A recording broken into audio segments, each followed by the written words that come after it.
Back. Now, Miwani Sugar Company is arguably the foremost private sugar mill in the country.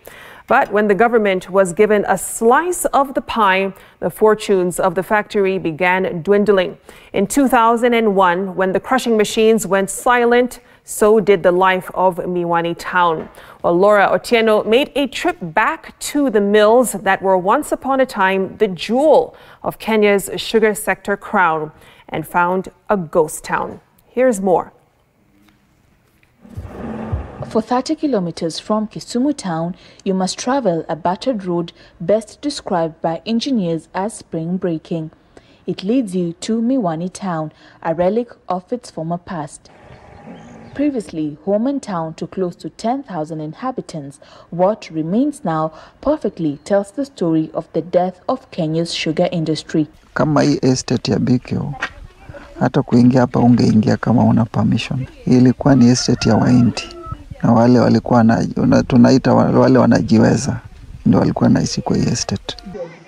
At its peak, Miwani Sugar Company, the oldest miller in Kenya privately owned, had a total of 14,095 acres of land under cane production.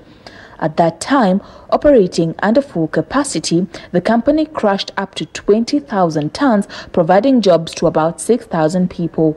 And with it came the social networks. Naweza kumbuka kulikuwa hata na magari buses za kupeleka watoto shuleni na kurudisha.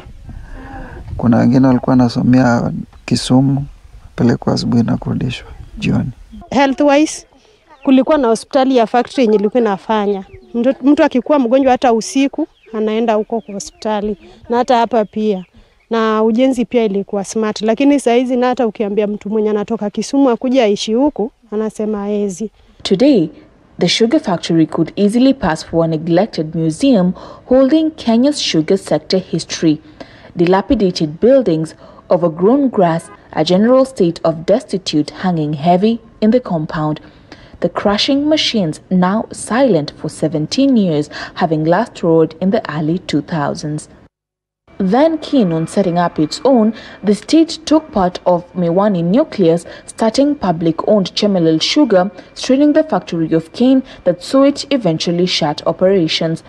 The company was, however, offered a lifeline by the Parliamentary Committee on Agriculture that saw it roll back to life.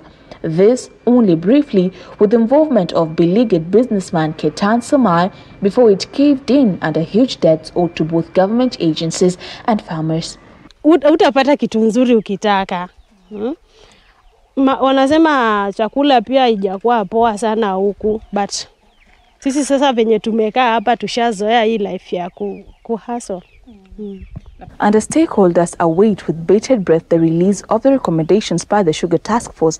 Residents of Miwani area are waiting for the proverbial white smoke to arise from the beleaguered Miwani sugar mills to at least breathe life into the dead economy of Miwani town. Laura Otieno, Citizen TV, Kisumu County.